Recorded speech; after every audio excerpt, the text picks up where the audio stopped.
far for the progress that has been made in Christchurch and in Canterbury. Kia ora koutou. I call Matt Ducey. Thank you very much, Mr Speaker. Look, can I start by saying, Mr Speaker, as a very proud Cantabrian, there is a saying, when Canterbury Rugby is doing well, the All Blacks will do very well. And it's great to see Canterbury at the top of the Super Rugby table. Long may that last for the All Blacks' success.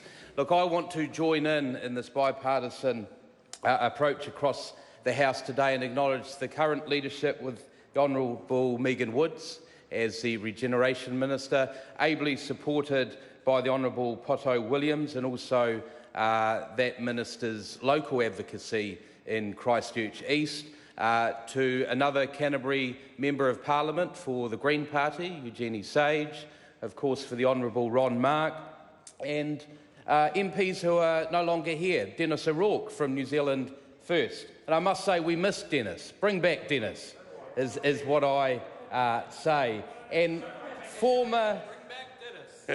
Because what we do have to remember here, we are talking about the Canterbury earthquakes, not just the Christchurch earthquakes. And of course, the town of Kaiapoi in my electorate was hard hit in the first earthquake in 2010. So I want to acknowledge former Waimakariri MPs, the Honourable Kate Wilkinson and the Honourable Clayton Cosgrove as well. And of course, on my team, how good is Jerry Brownlee? That's right. How good is Jerry Brownlee? I'll get to that, Jerry. Yeah. The speech he wrote for me, I'll say that in the next paragraph. But how good is the Honourable Jerry Brownlee? That's right. His leadership post-earthquakes, the history book on the earthquakes will show the success of the earthquake recovery and regeneration was largely due to the huge role that the Honourable Jerry Brownlee played. And yes, there'll be some say that they actually, they didn't agree with everything he said, but he made a decision. And, I won't get too political, but I tell you what, we're lucky we had a government that was confident in making decisions. That's right. Because if it had been a different government, wow, what a difference that would have made. Could I also acknowledge the Honourable Nikki Wagner for her role as a Regeneration Minister as well, and of course her huge advocacy for Christchurch Central, and of course the CBD that was hugely affected in the Christchurch earthquake in 2011. And my colleague Jo Hayes, based in Christchurch East, for her advocacy of a region that is hard hit and still needing a lot of support. So that's where I'll start my contribution, Mr Speaker, that even though we are saying this bill will be a transition back to local leadership of regeneration, I must say we should be very clear that we do not want to see the government or Parliament walking away from Canterbury, from Greater Christchurch, because we or Cantabrians still need central government, and we need to play a big role in that. And also I think we need to be clear in this bill, what are we talking about when we say local leadership? Because times have changed down there. When I grew up in Brynwa and I went to Belfast to play rugby as a young fella, and I would have been taken over the Sticks Mill Bridge, that was a day trip. You'd pack your lunch. Belfast was out in the country, out of town. Now Belfast is actually in Nikki Wagner's electorate of Christchurch Central. So spatially, how we view Greater Christchurch has changed. Now towns like Kaiapoi, Rangiora, Lincoln, Rolleston are all part of the bigger picture for Greater Christchurch. So I will acknowledge at this time the Mayor of Selwyn, Sam Broughton, the Mayor of Waimakariri, Dan Gordon, Deputy Mayor Neville Atkinson, and Waimakariri Councillor Joan Ward.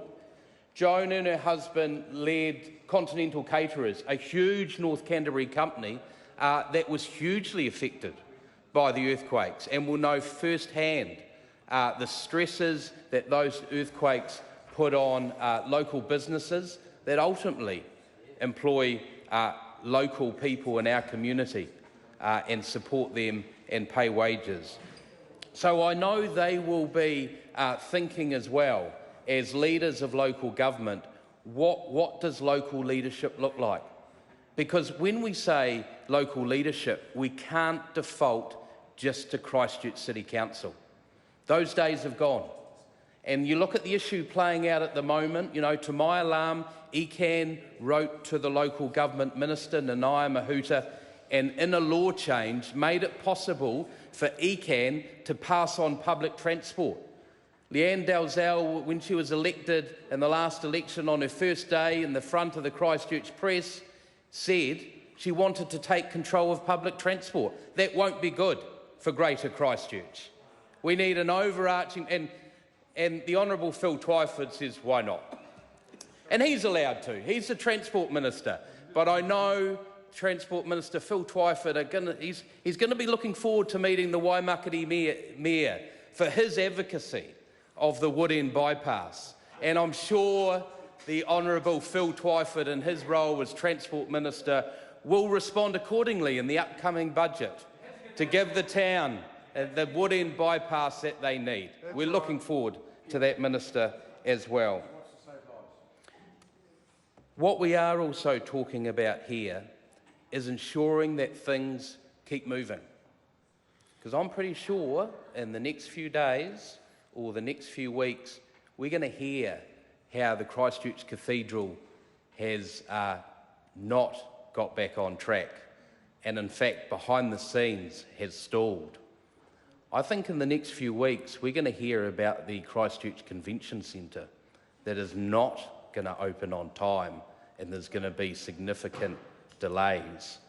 I think we're going to hear how we're not going to get a stadium on time and how we're not getting the Metro Sports facility on time. So there's a huge role. You know, you can't just dangle 300 million. We need action. And that's why it's important that the government stays involved, whoever that government may be, with the people of Christchurch. Christchurch is the second biggest city. We punch well above our weight, not only in rugby, but in GDP as well. And they need to make sure that central government keeps it a priority. Because, of course, in the last national government, the rebuild was one of our top 4 priorities.